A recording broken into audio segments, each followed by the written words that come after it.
Selamat malam guru, perkenalkan nama saya Jamie Daud Simanjuntak dari kelas 12 IPA 4 akan menjelaskan presentasi tentang permutasi di Matematika Wajib kelas 12. Yang pertama, pengertian dari permutasi. Permutasi adalah penyusunan kembali suatu kumpulan objek dalam urutan yang berbeda dari urutan yang semula.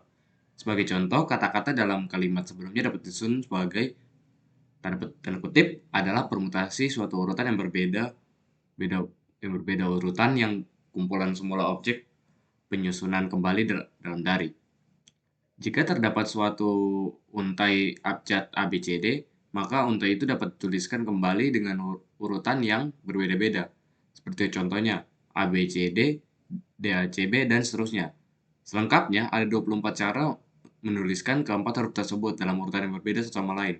Seperti contohnya ABCD, ABDC, ABC, ACBD, ACDB, dan masih banyak lagi. Jenis-jenis permutasi. Permutasi yang pertama ada permutasi K dari N benda.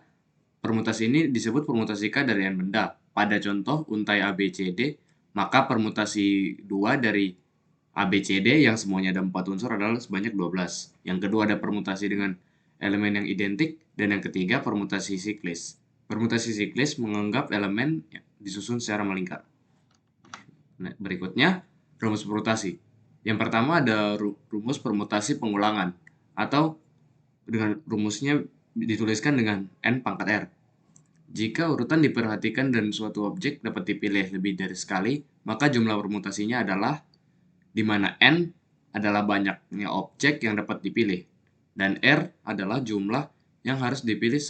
Sebagai contoh, jika kamu memilih huruf A, B, C, dan D, dan kamu ingin mencari tahu ada berapa cara untuk menyusunnya dalam suatu grup yang berisi 3 angka, maka kamu akan menemukan bahwa ada 4 pangkat 3 atau 64 cara untuk menyusunnya.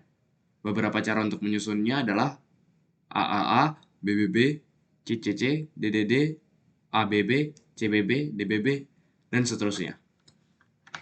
Rumus yang kedua adalah permutasi tanpa pengulangan. Rumusnya dituliskan sebagai n faktorial per dalam kurung n kurang r dalam kurung faktorial. Jika urutan diperhatikan dan di setiap objek yang tersedia hanya bisa dipilih atau dipakai sekali, maka jumlah permutasi yang ada adalah di mana n adalah jumlah objek yang dapat kamu pilih dan r adalah jumlah yang harus kamu pilih, dan tanda seru itu adalah simbol dari faktorial seperti yang saya bilang tadi, n faktorial.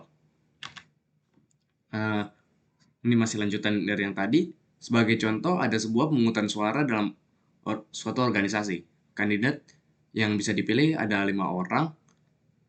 Yang mendapat suara terbanyak akan menjadi ketua organisasi tersebut. Yang mendapat suara kedua terbanyak akan diangkat jadi wakil ketua, dan yang mendapat suara ketiga terbanyak akan menjadi sekretaris.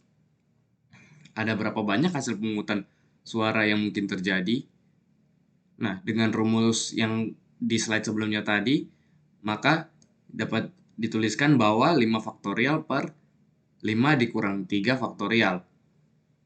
Maka 5 faktorial adalah 5 dikali 4 dikali 3 dikali 2 dikali 1 dikurang dengan 5 kurang 3 faktorial, jadi 2 faktorial. Jadi kita sebenarnya bisa menggunakan coret juga di cara ini dengan cara misalnya 5 dikurang 3 adalah 2 faktorial. Maka kita bisa menuliskan dari 5 kali 3 kali 2 saja. Dan jumlahnya adalah 60 permutasi. Masih lanjut dengan rumus yang tadi, ada rumus lagi yang dituliskan sebagai n faktorial per n kurang n faktorial sama dengan n kurang 0. N faktorial per 0 faktorial sama dengan n faktorial. Dalam faktorial, 0 faktorial bisa disebut sebagai 1. Umpamakan jika n sama dengan r yang menandakan bahwa jumlah objek yang bisa dipilih sama dengan jumlah yang harus dipilih. Maka rumusnya menjadi sebagai contoh, rumusnya menjadi yang di kiri tadi, yang n per dalam kurung n per n kurang n faktorial. Sebagai contoh, ada 5 kotak kosong yang tersedia. Kelima kotak kosong itu harus diisi, dalam kurung tidak boleh tidak ada yang kosong. Jadi berarti semuanya harus diisi. Kelima Kotak kosong itu hanya boleh diisi dengan angka 1, 2, 3, 4, dan 5. Dan berapa banyak cara untuk mengisi kotak kosong? Nah, dengan rumus N, maka mendapat 5 faktorial. Jadi, 5 dikali 4 sama dengan 20, dikali 3 sama dengan 60, dan 60 dikali 2 sama dengan 120. Jadi, jawabannya sama dengan 120 permutasi. Nah, ini beberapa contoh-contoh soal permutasi. Yang pertama adalah sekelompok mahasiswa terdiri dari 5 orang akan mengadakan rapat dan duduk mengelilingi sebuah meja. Ada berapa carakah kelima mahasiswa tersebut dapat diatur pada sekeliling meja? Nah, ini adalah permutasi siklis. Jadi jawabannya P5 sama dengan 5 dikurang 1, karena 5 adalah jumlah 5 orang yang mengadakan rapat dan 1 adalah sekeliling meja tersebut. 5 dikurang 1 faktorial sama dengan 4 faktorial. Jadi 4 faktorial adalah 4 dikali 3 dikali 2 dikali 1. Jadi hasilnya ada 24 cara. Contoh soal yang kedua, berapa banyak kata yang terbentuk dari kata Maret? Maret terdiri dari 5 kata. Jadi kita bisa tuliskan dengan rumus langsung 5 faktorial sama dengan 5 dikali 4 dikali 3 dikali 2 dikali 1. Semuanya berjumlah 120. Jadi 120 kata. Contoh soal yang terakhir, peluang untuk bekerja di suatu perusahaan adalah 0,25. Jika seorang ingin mendaftar pada 20 perusahaan, maka berapakah jumlah perusahaan yang dapat menerima? Untuk jawaban ini kita ada frekuensi harapan A adalah FHA sama dengan NN kali PA. Jika diketahui PA-nya adalah 0,25 atau peluangnya dan N-nya ada dari 20, maka rumusnya adalah frekuensi harapan sama dengan PA dikali N. PA N dikali PA. Jadi N-nya adalah 20 dan PA-nya adalah 0,25. 20 dikali 0,25 adalah 5. Jadi jumlah perusahaan yang dapat menerima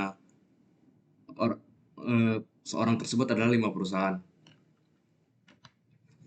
Sekian presentasi saya. Terima kasih atas waktunya Bu Guru dan mohon maaf jika ada kesalahan dan masih gagap dalam membacanya. Terima kasih.